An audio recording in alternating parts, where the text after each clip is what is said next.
Bienvenidos y bienvenidas a su podcast, a un nuevo capítulo de su podcast Cactus. En esta ocasión tenemos el privilegio de contar con un invitado con una formación bastante interesante y él es psicólogo, ¿verdad? Académicamente formado como psicólogo, tiene una maestría en educación e investigación, es padre de 3 hijos, ha sido catedrático universitario, además de fundador de la Asociación Libre Pensamiento, maestro privado de inglés y sobre todo ahorita ya más conocido como en el bajo mundo como comediante y estandopero. Así que damos la bienvenida a René Centeno San Martín y le damos gracias por haber aceptado la invitación. Muchas gracias, Diana. Un placer, de verdad, un gusto.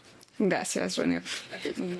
En este episodio tenemos como objetivo justamente conocer con una conversación a profundidad cómo se va tejiendo la persona, el psicólogo, el ciudadano, el comunicador y un actor político-cultural, ¿verdad?, de la escena nacional y sobre todo privilegiando la reflexión del país en el que vivimos y con el componente súper interesante que nos va a aportar René por justamente el perfil que él ha construido.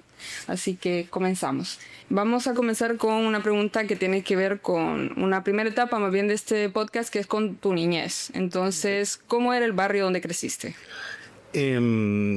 Bueno, hay como varios momentos. Debo decir que soy un niño de bastante privilegio, ¿verdad? Y nací en áreas bastante seguras y agradables, donde se podía jugar en la calle muy bien y en diferentes lugares. Viví un tiempo en La Ceiba, muy niño. Yo nací en La Ceiba. Ah, ok, ceibeño. Pero luego mi primerita infancia fue en Nicaragua. Es decir, yo nací en el 77, nací en La Ceiba. Nací en La Ceiba porque, mis padres se conocieron en Costa Rica, ambos hondureños, y digamos que se casaron, se casaron y tuvo mi madre un primer embarazo que perdió, tuvo un embarazo ectópico, okay. Y al ratito venía yo y estaba muy asustada. Entonces se regresó a La Ceiba a, que yo naciese, que ella pariera.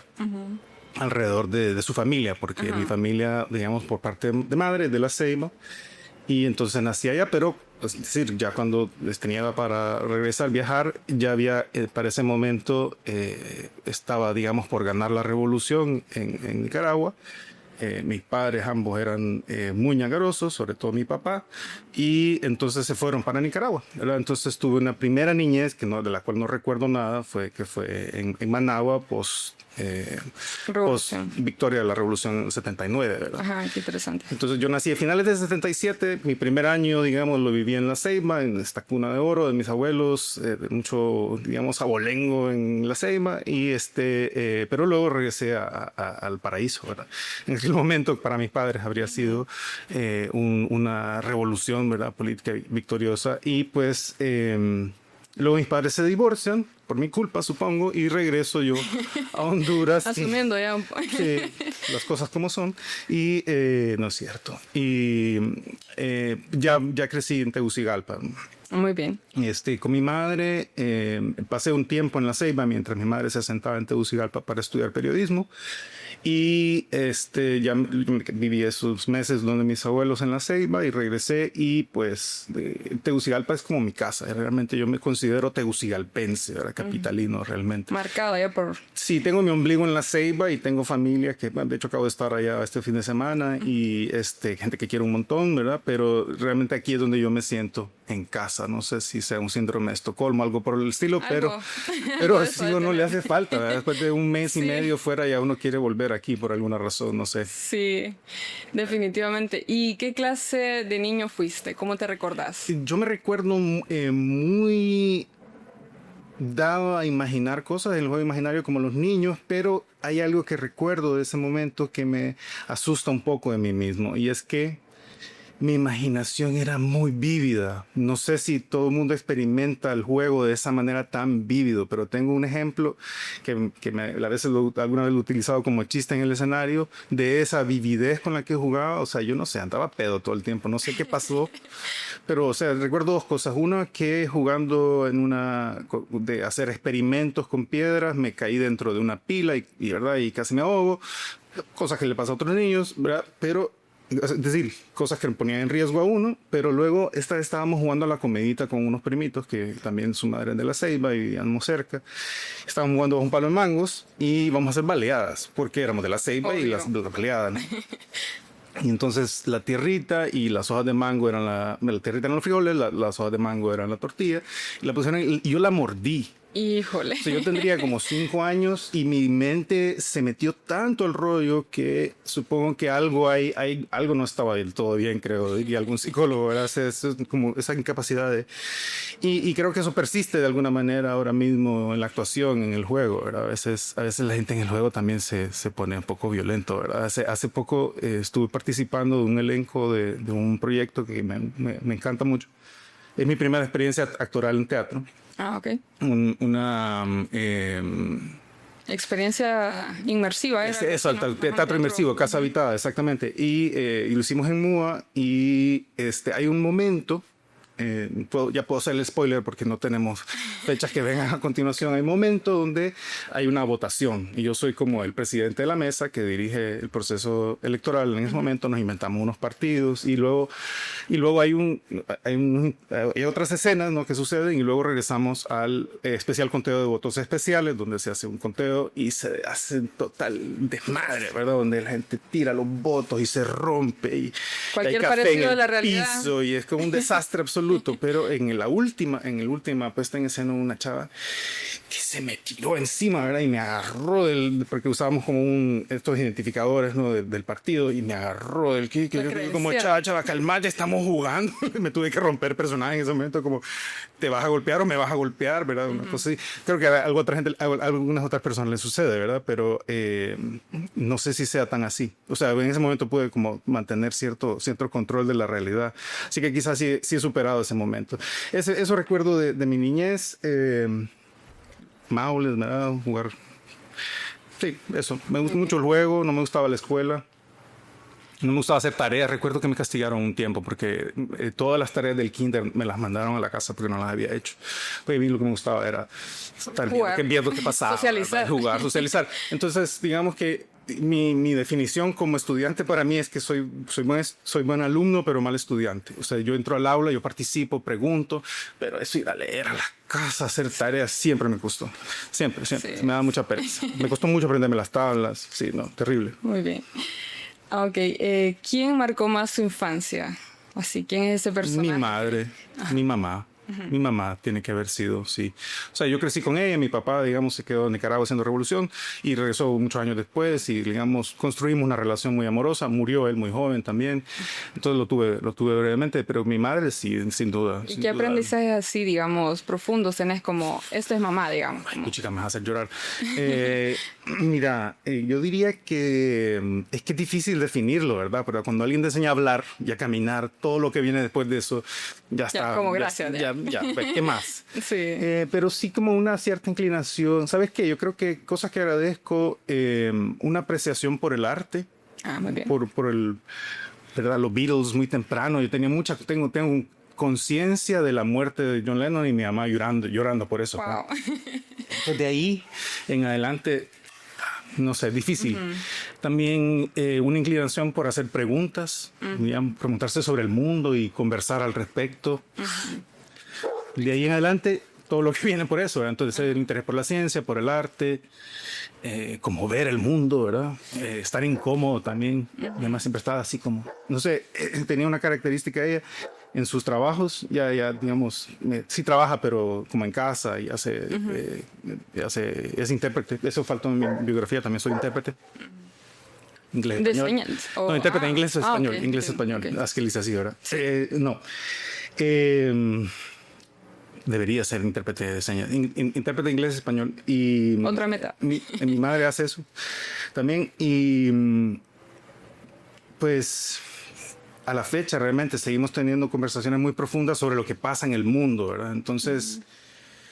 No se pierde ese... Sí, no sé, a veces no sé, hay gente que no se plantea preguntas sobre las cosas, ¿verdad? Ven la televisión y dicen, esto es la realidad, ¿verdad? Lo que Renato me está diciendo, lo que, ¿verdad? Esto es la verdad. Y ella nunca fue así, ¿verdad? Siempre había como una cierto escepticismo sobre lo que estaban diciendo y eso al final te alimenta todo lo demás también. Una cuestionadora nata, digamos. Mi madre, sin duda, sí. Qué genial. A ver. ¿Qué tipo de conversaciones había en tu casa usualmente? Bueno, íbamos por eso siempre, como... Indagarlo todo, ¿o no? Es que yo recuerdo tener discusiones de cualquier cantidad de cosas. O sea, había como mucho espacio para el debate y para la reflexión sobre las cosas, Sobre la vida. sobre lo que pasaba en el mundo, sobre la vida, sobre los noviazgos, sobre... Es decir, la de nunca acabar, pues. Y luego mi madre luego se casa, tuvo 2 hijas con en su segundo matrimonio, enviudó también bastante joven. Entonces, digamos, siempre hemos tenido una relación eso, como muy, ahora más horizontal, ¿verdad? Como 2 adultos, amigos que se echan la mano, ¿no? Colaboran. Con esa etapa de la niñez, ¿cuál dirías que es ese soundtrack obligatorio de que te remonta, digamos, a esa etapa? Bueno, Menudo particularmente recuerdo una canción que se llama Tú te imaginas, que va un poco por eso que hablábamos antes de la imaginación muy poderosa. Sí. Okay. Sí. Súper. Me hablaba de una piscina de espagueti con mucho tomate. Por ahí. Muy bien. ¿Qué miedos recuerdas de esa etapa? ¿Perdón? ¿Qué miedos recuerdas de esa etapa? Bueno, tal vez no precisamente esa etapa, pero mi mayor miedo durante esa etapa, digamos, de la niñez hasta como, bueno, incluso bien entrada a la adolescencia, era la guerra atómica. De verdad, tenía mucho miedo de un fin del mundo o también de violencia política, fíjate. Sí, en algún momento, porque mi padrastro era periodista y político también, hacía un poquito, era liberal, y hubo en algunos momentos unos ciertos temores así, quizás un poco infundados, pero estaban ahí. Pero sí recuerdo con mucha claridad el miedo a la guerra atómica. Okay. ¿Cuál dirías que es ese recuerdo más antiguo en el que sentiste y lograste identificar que Honduras es un país desigual? Voy a asumir que fue en la adolescencia, incluso sí, no tan pequeño, ¿verdad? O sea, sí. Pero ya como universitario, como tal vez en el colegio, ya comencé como tal vez tener unas posturas un poco más críticas.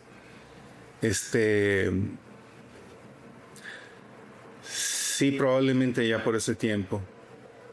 Muy bien. ¿En qué momento y por qué razón decides estudiar psicología? Estaba entre psicología y arquitectura.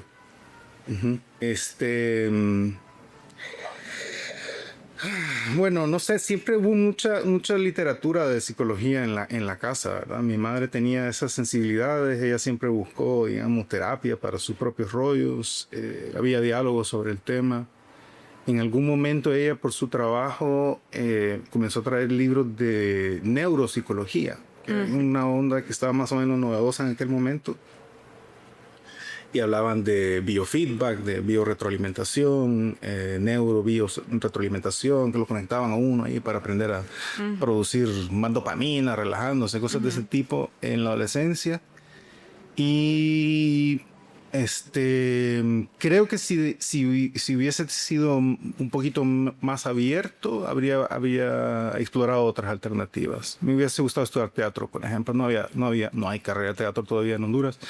Quizás es algo que habría hecho en ese momento. Si ya tenía interés, ya había, digamos, participado en algunas actividades en el colegio, pero no era como que había un grupo de teatro, no teníamos dirección, ¿verdad? No había otras cosas. Pero siempre tuve ¿Y hubo así como algún catedrático o catedrática o algún compañero que realmente, digamos, que influyó en tu forma de pensar y sí, marcó? Bueno, tuve varias gente que influyó muy, muy fuerte. Recuerdo a Rita Tamashiro, por ejemplo, con mucho cariño. Cristina de Paz, que nunca me dio clases, pero con quien, digamos, tuvimos una amistad muy, muy buena. Yo le hacía consultas a ella. Compañeros, pienso en Gerardo Martínez, por ejemplo, el vocalista de Pez Luna, que estudiaba la carrera, nos hicimos muy amigos en ese entonces. Que sí creo marcó mucho. Sí, me politicé en la universidad, ya como de manera más clara, fui parte de la asociación de estudiantes. ¿Cuál fue esa teoría psicológica que más se transformó y cuál descartaste definitivamente ya a estas alturas? Bueno, en general cualquier intento en psicología de predecir el futuro de alguien o de algo, para mí está ya en entredicho, ¿verdad? No creo que la psicología pueda realmente predecir nada, ¿verdad? Además de lo más evidente, ¿verdad? Que tiene daño cerebral o cosas de ese tipo, uno puede más o menos, pero de ahí sobre la vida de la gente, como hay tantas variables. Y sus capacidades entonces tampoco, como decir, este test dice yo en que general, sos... sí, me van a funar por esto, pero para mí la medición psicológica tiene mucho cuestionable y para alguna gente es un poco como bola de cristal, ¿verdad? Para adivinar cosas. Este va a tener éxito. Ajá, Está fregado. Bueno, no sé, va a estudiar esta carrera o esta otra. Me gusta mucho este trabajo de Daniel Kahneman, que apareció en la lista de Epstein, debo decir. Iba a esos grupitos de análisis. Daniel Kahneman, que hace un trabajo interesante de estudiar la toma de decisiones, o sea, por qué decidimos de unas formas y de otras y qué condiciona esa decisión, y que esa idea de que el consumidor, como dicen los economistas, el consumidor decide racionalmente, es mentira. Eso es. Es totalmente condicionado. Sí, totalmente. Depende de un montón de cosas, de la misma fisiología, del proceso mental bajo el cual se decide incluso, ¿verdad? Porque él distingue que hay como dos procesos, unos que son automáticos, que son aprendidos, instintivos, que desarrollas a lo largo de la vida, y otros que son, ¿verdad?, la capacidad de ver elementos y tomar decisiones. Entonces a veces es lo que necesitas para tomar esa decisión está del otro lado, ¿verdad? Sí. ¿Cuáles son esos autores que siguen acompañándote? Que vos decís como, no sé si leo tanto ya, la verdad, psicología, pero sí, siempre como tengo dudas sobre algo, sí veo qué pensaba Freud al respecto, Lacan un poco, estuve estudiando unos años, nunca la entendí, pero digamos, es algo que uno regresa, ¿verdad? A tratar de como explorar algunas cosas, pero no estoy pensando en términos psicológicos tanto últimamente, creo. Ajá. ¿Y esto a qué se debe esa...? Un cierto desencanto en general, creo, del quehacer. Me parece que... Bueno, yo siento que fui víctima de una gran injusticia en la Universidad Nacional al ser despedido, y me parece que el gremio fue muy tibio al respecto. No asumieron una postura crítica frente a lo que estaba pasando en la universidad, y creo que eso se traduce en la vida cotidiana. Pues al final, cuando yo era estudiante, más bien al inicio, cuando yo era estudiante, se hablaba de la psicología como agente de cambio, y en algún momento ese discurso desapareció y ya nadie lo piensa en esos términos, ¿verdad? O sea, en el pensar sobre las cosas, ¿verdad? Al final. Entonces yo hice terapia en un tiempo, ofrecí terapia, quiero decir, y lo que al final te vas dando cuenta es que, o sea, los problemas de la gente son la sociedad, pues. O sea, que hay una enorme brecha, ¿verdad?, de injusticia, y que lo que hay que transformar son las estructuras, pues, y que realmente el trabajo político es más psicológico que ayudarle a la persona a procesar un duelo. Pues al final, ¿por qué no procesaste ese duelo? Bueno, porque la manera en que murió la persona, por, ¿verdad?, las condiciones en las que quedaste después. Era en donde, no sé, hemos vivido tanta violencia en este país, ¿verdad? Tengo un chiste sobre eso. Y normalizado tanto, ¿no? Sobre todo. Es como la gente, y ahí es donde yo no sé al final si el loco soy yo, ¿verdad? Como dice la canción. Es tan irracional la manera en que nos conducimos en esta sociedad realmente, o sea, literalmente, pensando en cómo la gente maneja y cómo se trata y cómo convivimos en la cotidianidad. Entonces, decir, bueno, este es un problema cultural, ¿verdad? O social, profundo, que hay que ver cómo hacemos algo para transformar eso. Y esa es mi apuesta por el arte, de alguna manera, ¿verdad? Porque permite hablar de las cosas, decirlas de manera más amplia, y el anhelo siempre es poder llegar a más gente y plantear la duda, bueno, ¿realmente será que lo que los pastores dicen todo el tiempo es la verdad? ¿En serio lo cree? Sí, en serio. ¿Su postura sobre Israel realmente tiene sentido a partir de eso? Piénselo, ¿verdad? Un sentido material, más allá de... Tratar de decirlo con guasa, con chiste, ¿verdad? Porque esto sí es algo que aprendí en la docencia. Si la gente se ríe, está entendiendo. Ah, qué genial. ¿Verdad? O sea, si no se ríe, no entendió el chiste, ¿verdad? O no da risa el chiste, pero en general no lo entendió. No entendió qué es lo que a vos te provocó risa de eso. De ese contraste, digamos, de esa chispa. Ajá. Sí, un poco por ahí. Te diría, ya nos fuimos para otro lado, creo. Pero vamos bien. ¿Qué errores comete la sociedad hondureña al hablar de salud mental, justamente? ¿Y qué debemos cambiar de esa narrativa?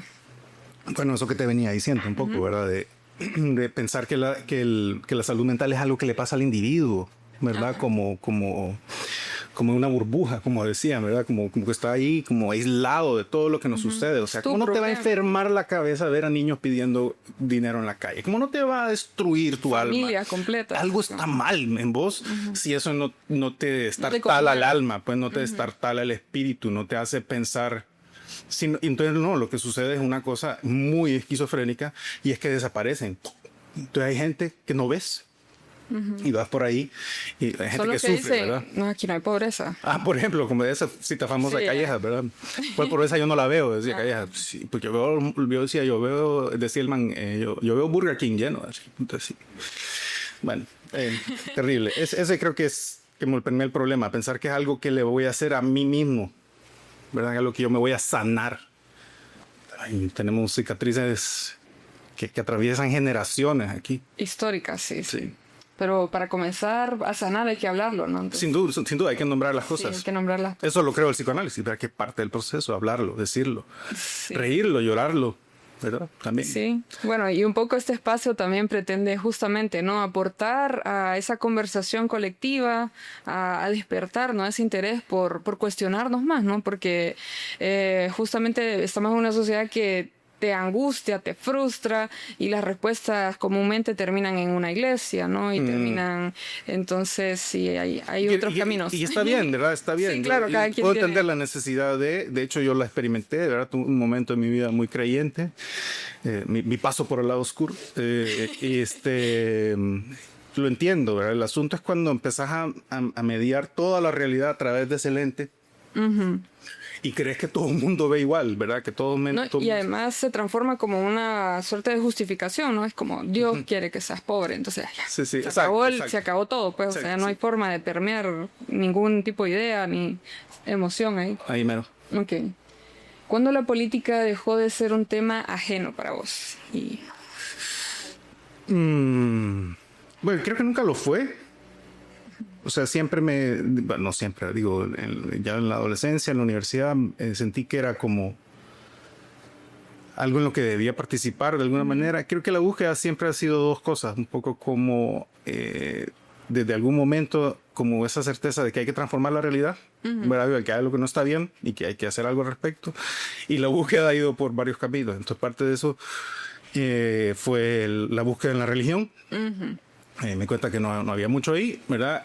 Luego, hay algunas cosas importantes, construcción de comunidad, ¿sabes qué cosas hacen las iglesias que es muy valioso culturalmente? Que podemos replicar en otros sentidos. Me parece fantástico es la cantidad de artistas que producen, ¿verdad? Solo en músicos, pensar cuántos aprendieron a tocar guitarra, batería o bajo en una iglesia.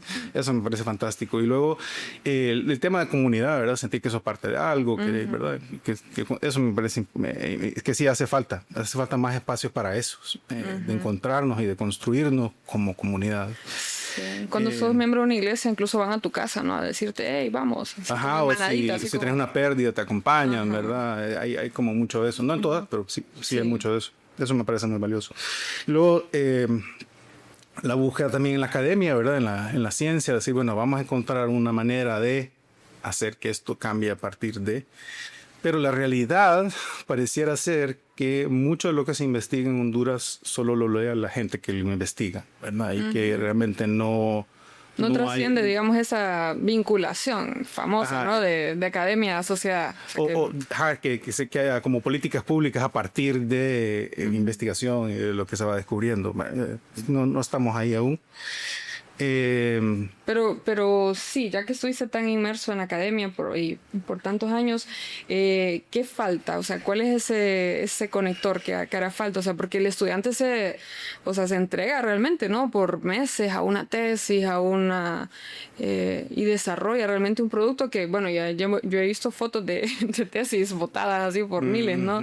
Sí, Entonces es un poco doloroso saber que el esfuerzo académico de alguien terminó en cero. El conocimiento que quedó ahí. Bueno, no sé realmente qué es lo que falta. Una vez me dijo alguien, pensá en tu tesis como que es un trabajo académico. Me dice, no vas a escribir la gran verdad, ¿verdad? Y eso también es cierto, ¿verdad? No es cierto que se puede encontrar respuesta a todo, ¿verdad? Hay cosas que sí son insondables, pero me parece que tiene que ver un poco con el tema de las iglesias también, ¿verdad? Hay como y en la cultura en general, un cierto rechazo al conocimiento científico, a la verdad, ¿verdad? Es como algo visto muy ajeno, muy lejos allá, muy ¿verdad? El gente que no entiende la realidad es una cosa así. Y a veces es así también, ¿verdad? O sea, uno cree que está investigando algo y al final vas a saber, ¿verdad? ¿Qué significan esos números? O sea, realmente, ¿cuál es la verdad? ¿Qué significa la verdad? Esa es otra exploración y más como de la Facultad de Humanidades en las carreras de filosofía, ¿verdad? Ahí es donde se hacen ese tipo de preguntas, pero pucha, no sé, a mí me gustaría pensar que en el gobierno anterior, porque sé de algunas experiencias, había una búsqueda de formar esos vínculos en la investigación, ¿verdad? Y de construir definir políticas públicas a partir de ir, conocer a la comunidad, ver qué es lo que la comunidad necesita, donde trabajaba gente de sociología, trabajo social, ¿verdad? Que estaban como realmente recabando, ¿verdad? ¿Qué es lo que realmente hace falta acá? Que esa es como una utilización muy práctica sobre las cosas, pero al final que también hay un peligro, ¿verdad? En decirlo, porque entonces tenés gente como el presidente del Banco Central, ¿verdad? Por ejemplo, me imagino que no tenía que atacar a nadie aquí, pero puta, lo hace fácil. O sea, donde se pasó todo su periodo en la llanura atacando, ¿verdad? Tal, con un discurso muy de derechas, muy de liberal, ¿verdad? Están haciéndolo todo mal y ya sabemos que sus políticas no funcionaron, pues, o sea, ya sabemos. Nada de lo que Milei, ¿verdad? O de la Espriella o Loro Tierno, quien sea, estén promoviendo en sus países, ya lo probaron, ya lo demostraron que no funciona. El modelo neoliberal básicamente quebró todos nuestros países el siglo pasado.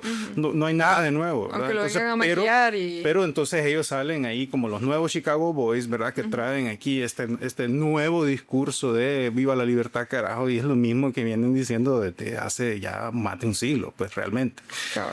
Sabemos que no funciona, ¿verdad? Que hay que atender a la gente, que hay que, ¿verdad? ver qué es lo que la gente necesita. Entonces, no sé si sea necesariamente esa la solución, vincular la academia con, ¿verdad? Sí es cierto que la vida académica contemporánea ya no sé si ya no, o por lo menos en nuestros países no supone una investigación crítica que vaya hacia hacer las grandes preguntas sobre, bueno, quiénes somos como sociedad y tal. Y es un trabajo, pues, es un trabajo.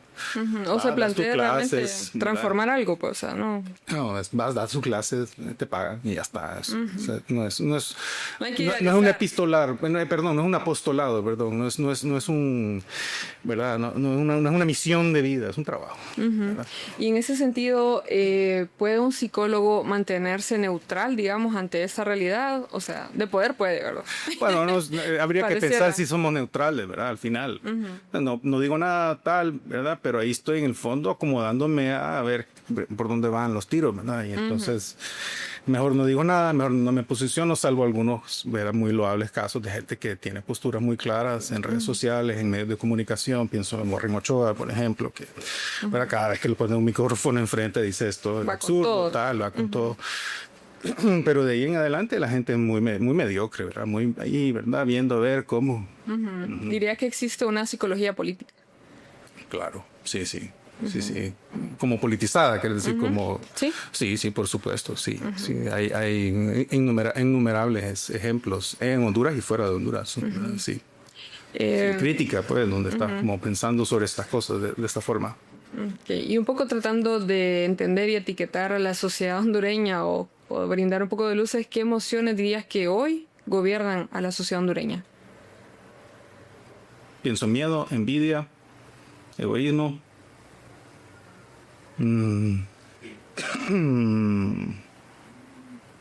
Hay mucha ansiedad, ¿verdad? Mucha angustia. Eh,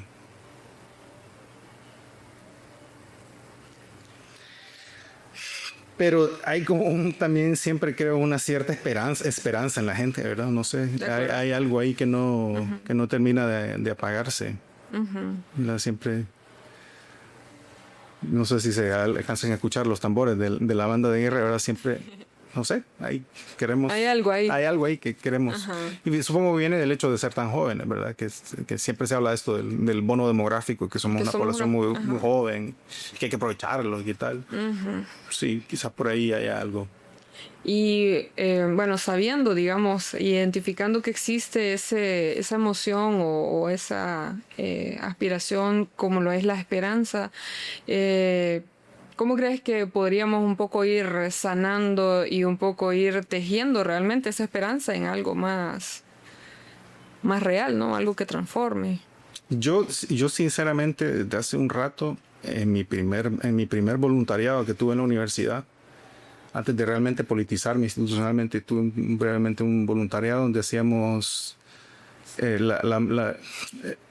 como juntar investigación científica y creación artística, y hacíamos talleres, conciertos. Colectivo Atlantis se llamaba esa experiencia. Teníamos el anhelo de, pues se llama Atlantis justamente por esa idea de que Atlantis era una sociedad avanzada donde había mucha arte, donde había mucha ciencia, etcétera. Se hundió. El colectivo también desapareció.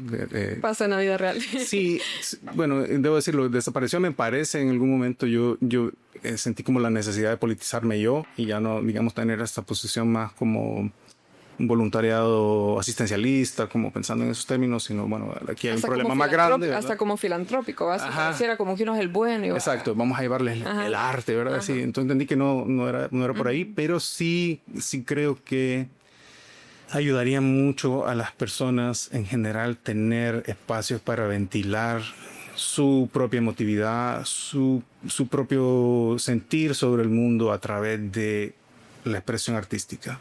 Entonces, si tuviésemos como una mayor cobertura de formación artística en el país, no solo una Escuela Nacional de Bellas Artes, sino muchas, ¿verdad? Escuelas, academias de arte dramático, muchas en todo el país,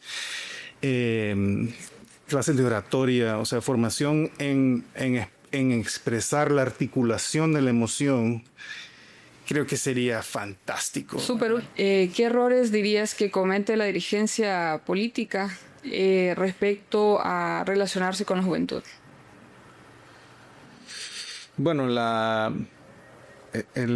creo que hay un tema de como resistencia al cambio, ¿verdad? Y pensaríamos, ¿verdad?, que la gente joven va a exigir cambios, va a proponer otras formas de hacerlo. Entonces hay una cierta resistencia ahí, se vuelve más como nosotros les vamos a decir cuál es la verdad y esta es, ¿verdad? A no escucharlos en ese sentido, a no escucharles en ese sentido, no preguntarles incluso, ¿verdad? O sea, no esperar a que vengan a decirnos, sino, bueno, qué necesitan, qué desean, qué aspiran, qué les hace falta. Que a veces es más fácil permitir los espacios para que la gente hable, ¿verdad? Más que venir a decirles, no sé. Hay una forma, digamos, como ese famoso adultocentrismo, ¿no? Que creemos que somos los portadores de la verdad y que vení, cipote, yo te voy a enseñar. Sí. Y estás diciendo entonces que de repente la forma es como, ok, contame, cómo ves las cosas, como es más un ejercicio de escucha lo que habría que procurar, digamos. Sí, supongo que sí. No sé, fíjate que yo nunca he tenido como eso, ni hacia los adultos, ni entre mis pares. Creo que es más difícil para mí entre mis pares, ni con la gente más joven. O sea, no siento que haya tanta distancia, ¿verdad? O sea, como, no sé, una comediante guatemalteca me lo dijo una vez, sabes que cuando hablamos con vos, en ese momento me di cuenta así como, sí, es que yo soy bastante más viejo que todo esto, ¿verdad? Y me dijo, que cuando hablamos con vos, no sentimos que nos estás diciendo, así son las cosas, esta es la realidad, sino que es como hablar con uno como nosotros. No sé si eso sea bueno tampoco, ¿verdad? Porque ya uno está más grande, pero... ¿Qué significa para vos organizar comunidad?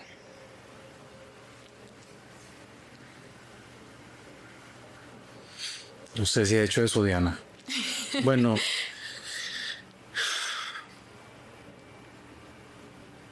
es una buena pregunta, ¿verdad?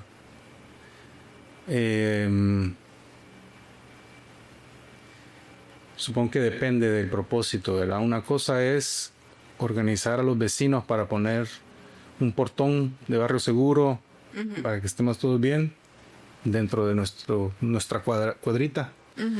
Y otra cosa es organizar para transformar la realidad, ¿verdad? Esa parte es la que todavía no la termino de entender. Sí, sí, porque digamos que el material es distinto en el sentido de que, vaya, comunidad es una aspiración un poco más grande, más allá de un portón, como decís, y estás tejiendo con un material distinto, ¿no? Con voluntades, con tiempo, una necesidad con esperanza, inmediata. con necesidad también de formar parte, ¿verdad? De algo que te supere, como... Te escuché en alguna entrevista, ¿no? De ese periodo del movimiento estudiantil, era como el estudiante sale de su burbujita individual, ¿no? Y puede visualizar que esta es una causa que te supera, pues, y que por eso la tenés que abrazar, ¿no? Entonces, creo que tiene que ver. Y se adueñaron de la narrativa, como le dicen ahora, ¿verdad? O sea, se apropiaron del discurso. Esta es la verdad. Y tenían realmente mucho apoyo social. Había mucho entendimiento, incluso con todo esto que hemos venido hablando, ¿verdad? De los medios de comunicación, como atacando toda la figura del estudiante que protesta, ¿verdad? Lo que pasó es que cuando los tuvieron enfrente y los pusieron a hablar, dijeron, híjole, aquí ahora le dimos el micrófono, ¿verdad? Saben, entienden lo que está pasando. Cabal. Sí, esa es la otra parte. Y luego vino un periodo de estigmatización, ¿no? Bastante fuerte, y criminalización. Sí, Muchos total. tuvieron que huir del país. Así es. Mataron a varios. Ajá, También. Bien, ahora vamos a un bloque que es, bueno... Ok, voy a comenzar con el comentario este. Entonces, un psicólogo que se ve o toma la decisión, digamos, de sumergirse en la comedia, ¿no? Como un instrumento para navegar estas realidades. Entonces, ¿cómo llegas justamente al stand-up? ¿Cómo sucedió eso? Ok, entonces, siempre me gustó la comedia. Desde muy niño disfruté mucho el cine cómico, ¿verdad? Por ejemplo, yo me aprendí el texto de una película de Mel Brooks que se llama Spaceballs, que es una sátira de Star Wars. Yo a mis 12 años podía recitar la película de tanto que la había visto y así otras. Y tuve contacto muy temprano con un especial por un primo que vivía en Estados Unidos, por un especial de Eddie Murphy, que era el Eddie Murphy Raw. Yo no entendí la mayoría de lo que decía porque era el lenguaje, digamos, adulto, pero había cosas que sí me daban risa, había cosas de su gesticulación y tal. Entonces es como el primer contacto con el stand-up comedy. Luego adolescente empecé a tener acceso a ciertas cosas, como algo que hablábamos antes. Por ahí tengo interés también, pero realmente la comedia sí me hacía mucho, ¿verdad? Me llamaba. Y por aquel entonces entré en contacto, me encontré en YouTube. También vi por aquellos tiempos un comediante colombiano que seguramente has escuchado, Andrés López, La Pelota de Letras, que era un boom, ¿verdad? Una cosa sumamente chistosa y era un trabajo sumamente fino de Andrés López, ¿verdad? En aquel momento era un show de hora y media, con mucha actuación física y con mucho juego de palabras. narración, y yo decía, wow, qué increíble esto, y me encontré también por aquel entonces, 2012, 2013, por ahí tal vez, hablando que estuvimos hablando sobre, le llamamos comedia, que es una experiencia de las primeras experiencias de stand-up comedy en Centroamérica. Justo después de que empezó a haber escena de stand-up comedy, comenzó un programa de stand-up comedy en Televisión Nacional en Costa Rica, que está en YouTube, se lo puedes buscar. Y ¿Cómo se llamaba ese le llamamos comedia, le llamamos comedia. Salía un canal más o menos nuevo y estaba interesado en generar cierto contenido. Y cosa curiosa, a la mayoría de los comediantes que salían, que le llamamos comedia, les he conocido en persona, con algunos somos amigos, es una cosa bonita. Y entonces ahí como comencé a plantear la posibilidad, bueno, ¿será que se puede? ¿Verdad? Es bonito, pero ¿y cómo comenzar? ¿Verdad? ¿Dónde lo estás? ¿Qué? En un país tan conservador, ¿verdad? También imagino que no había como mucho... Pero ¿y a dónde lo haces? Pues, o sea, ¿qué haces y cómo lo escribís? ¿Cómo se hace esto? ¿Verdad? ¿Cómo se come? ¿Verdad? Porque no solo es agarrar el micrófono y decir burradas. Hay que pensar bien esas burradas, cómo las vas a presentar de tal modo para que genere un efecto. Eso más o menos lo intuía. Siempre ¿verdad? Como esto de tema de la comedia. Vi varios documentales de comediantes y qué cosas hacían.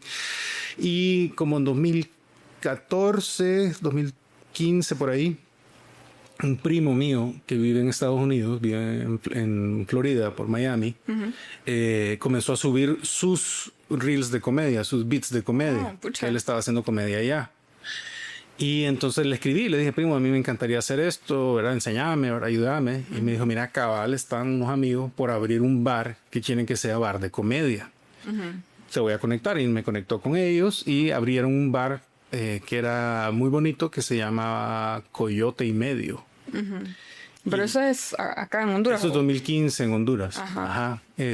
Y era, ¿sabes? Esta zona de Palmira, en esta estructura de los antiguos cines maya, referencia para gente mayor, por Boulevard Morazán, atrás, y era un lugar enorme, enorme. Tenía un escenario, el escenario más grande que yo he visto en Tegucigalpa. Escenario más grande que me he subido en Tegucigalpa. No, desapareció. Okay. Duró menos de un año. Y pero, digamos, ellos tenían el feeling de que querían hacer comedia. Entonces empezamos a hacer... Yo tenía ya... Previo a esto, previo al surgimiento, esa es mi experiencia, pero previo a esto ya había habido una experiencia, Andrea Umaña, actriz tegucigalpense, capitalina, había, creo yo, esta parte me la voy a inventar, me corrigen si no, pero creo yo que entró en contacto con el stand-up comedy porque el Teatro Memorias trajo a 2/3 partes de un equipo de comediantes de Costa Rica que se llamaba FIFAFO. Entonces vinieron el PIC y... ¿quién es el otro? Y Alito Sánchez, si no me equivoco. Y dieron un show de stand-up comedy en el Teatro Memorias. Y entonces ella creo que por ahí un poco comenzó también a intentarlo. Y armó un pequeño grupo que se llamaba, en aquel entonces, Estandopados. Y de ese grupo, de ese primer grupo, siguió Saco Villela haciendo comedia actualmente, que eso fue un poquito antes. Yo estuve como invitado a un evento y no fui, al final me rajé. Qué bueno que lo hice porque fue un desastre. Y luego ya Andrea no... entonces cuando yo empecé a trabajar con la gente de Coyote y Medio, también contactaron a Andrea. Entonces ella básicamente se trajo su marca de estandopados y armó otro pequeño grupo que éramos 3, pero solo hicimos un show, realmente. Y fue la inauguración de Coyote y Medio y no dimos tanta risa. Y la otra persona no siguió haciendo stand-up comedy, él hace como animación, cosas así, canta creo. Y Andrea se dedicó más al teatro, eso fue como mediados 2015 y ya para un poquito más adelante, como en agosto, septiembre, por esta fecha más o menos, conocí a Saco. Y ella ya había tenido la experiencia con stand-upados también. Ella no siguió, pero quería seguir haciendo stand-up comedy y armamos lo que era Redondel de Comediantes. Entonces, no sé, a saber, para hacerte breve la respuesta, no sé por qué, ¿verdad? Lo que sí sé... que fue la suma de muchos... Sí, fue como... Pero fue una búsqueda sí, fue una búsqueda. Yo quería expresar algunas ideas... tenía la sensibilidad, ¿verdad? Me gustaba mucho la comedia, pero venía yo también de una tradición muy seria, ¿verdad? De trabajar como docente, de ser autoridad, ¿verdad? Entonces me tocó mucho también destruir esa construcción un poco para poder hacer otra cosa, ¿verdad? Que fuera más divertido, ¿verdad? Menos didáctico y más menos autoritario y más humilde en el escenario también, ¿verdad? Que fuera como más accesible. Todavía no lo termino de lograr, me parece, en algunas ocasiones. Hay cosas que son muy radicales de uno, ¿verdad? Muy bien. ¿Con qué temas, o digamos, si tenés algunos límites para escribir y estructurar tu comedia? Te vimos, por ejemplo, hay uno en Televicentro, ¿verdad? ¿Cómo se llama? El cuarto, los del cuarto, sí. Tuviste una intervención ahí bien interesante y vimos que esa noche el tema era la muerte. Sí. No tengo temas que creo que no, de los cuales no hablaría.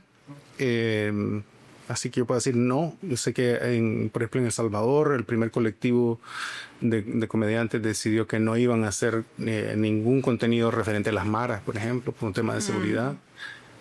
Pero he hecho algunas referencias. No tengo así como un tema tabú. Hay cosas que son muy recurrentes en la comedia, que ya están bien dichas, que ya se han hecho, algunas cosas que no son, que no me dan risa a mí, ¿verdad?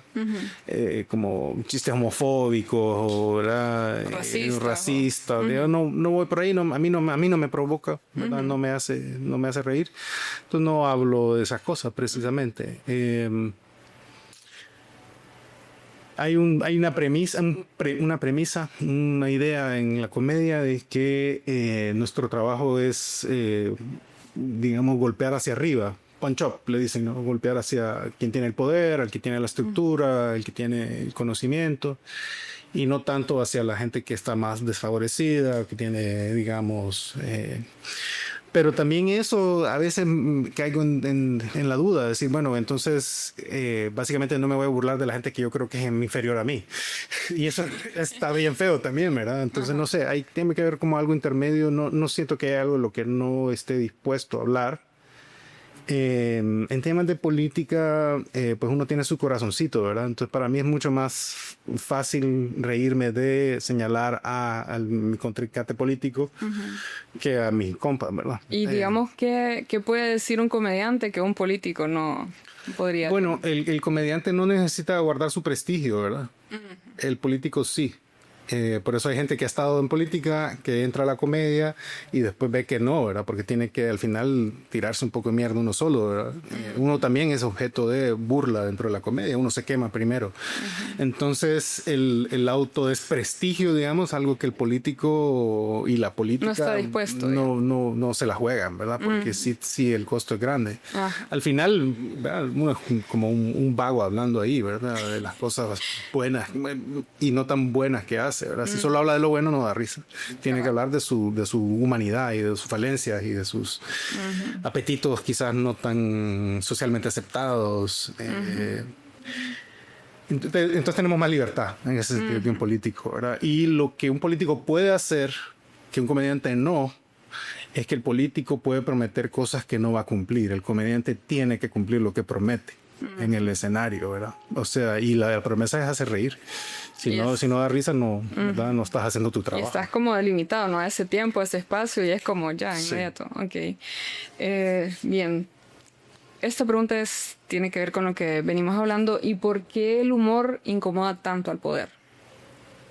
Qué buena pregunta. Me parece que... Y fíjate que me gustaría que pensemos en el poder no en términos de la política, sino incluso del poder dentro del hogar. Esto es fascinante para mí, es un tema que he explorado mucho. En las relaciones familiares hay un tipo de risa que no es burla.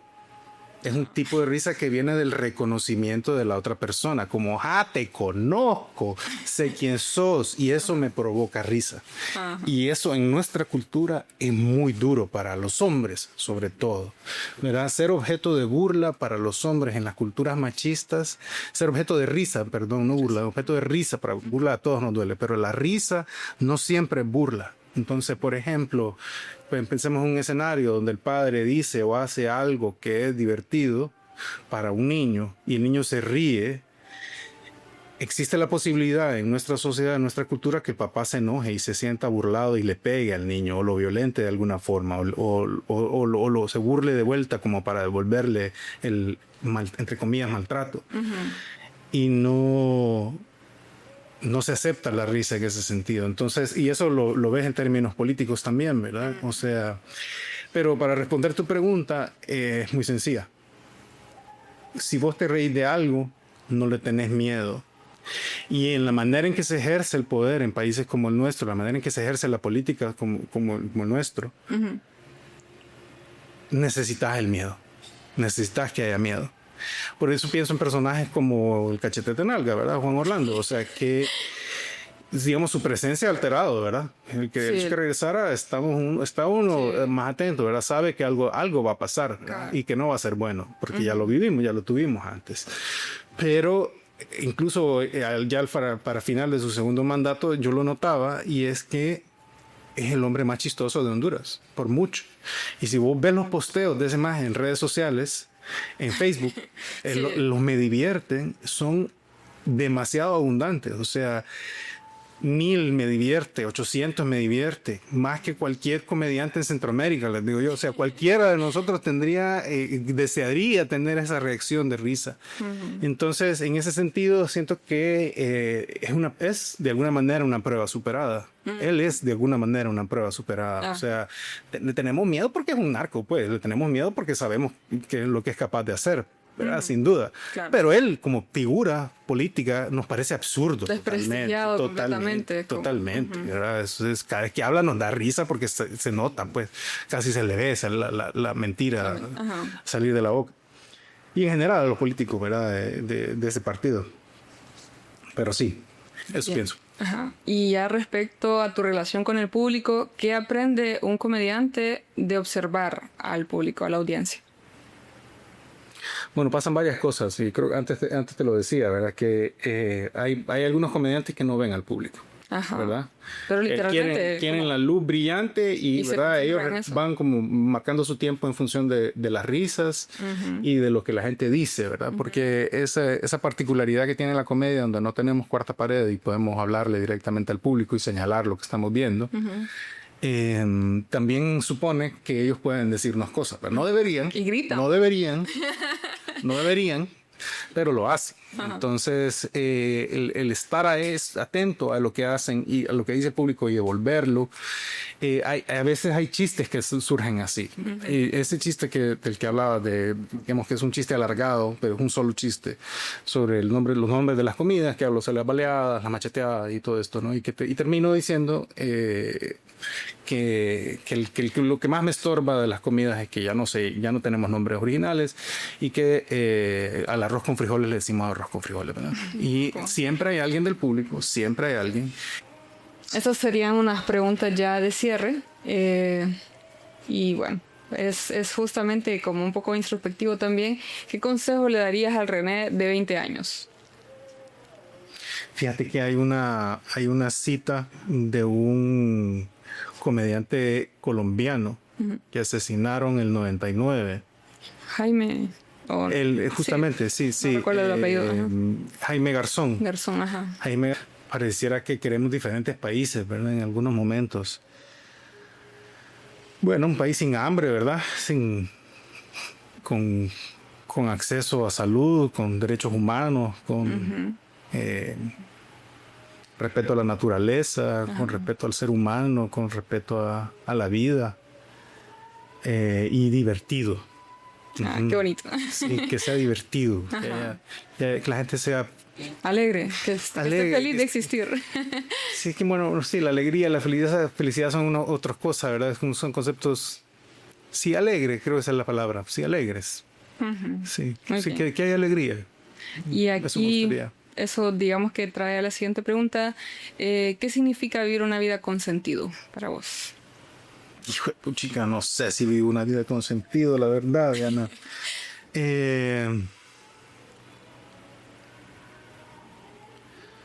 Bueno, creo que la sinceridad con uno mismo es lo clave, ¿verdad? Realmente, ¿qué querés? ¿Qué deseas? Eso como la... ¿Qué es lo que deseas? ¿Qué es lo que realmente deseas hacer? Eso. Conocerte. Ajá, sí, porque a veces, o con frecuencia, podría ser incluso, optamos por lo que nos sugieren que debemos optar, ¿verdad? ¿Qué es lo que la sociedad, la familia, la iglesia, el entorno inmediato espera de vos? Pero ¿qué es lo que vos realmente, ¿verdad, deseas? Y a veces no nos damos cuenta, ¿verdad? Asumimos que estamos cumpliendo nuestro propio deseo, pero estamos realmente accediendo a los sueños o aspiraciones o lo que nos han otros. dicho, lo que debemos desear y aspirar. Como a esta edad tal cosa tendrías que haber hecho, ¿verdad? Eso creo que va muy por ejemplo, en el sentido de cómo vamos viviendo la vida y construyéndola. Como a esta edad debería ser mamá o... estas son las cosas te están que dejando, como los hitos, ¿verdad? Check que va cumpliendo. Sí. Y a veces no es eso lo que realmente deseas, ¿verdad? No es eso lo que vos querés. Pero ¿cómo se vivir. puede, digamos, ejercitar justamente porque estamos siendo moldeados fuertemente, somos producto de una construcción social, familiar y esto, pero ¿cómo entonces logra un ser humano hacer esas pausas y realmente escucharse? ¿Qué consejos, digamos, como ya podrías dar en ese sentido? Bueno, no es algo que hago con frecuencia, la meditación ayuda. Yo soy un fervoroso creyente de los psicodélicos enteogénicos. Hagan psilocibina, ¿verdad?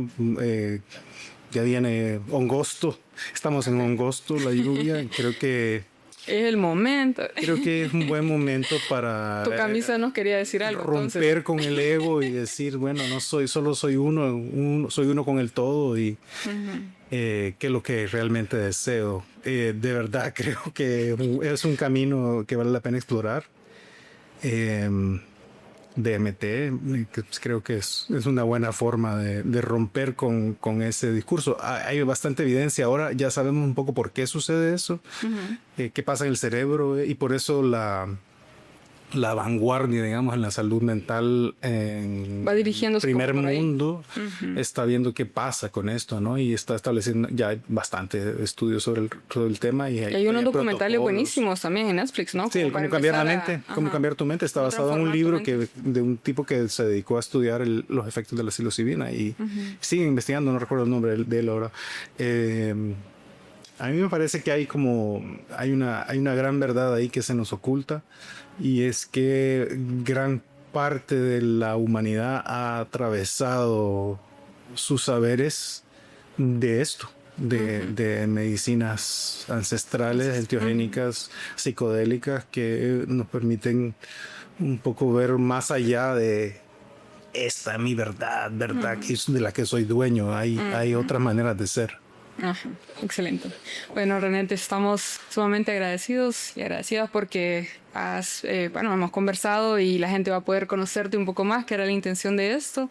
Y bueno, gracias. Bueno, gracias por invitarme, me ha encantado. Es siempre muy gratificante. Pinta conózcanme. Bueno, gracias. No, de verdad, gracias. Corte.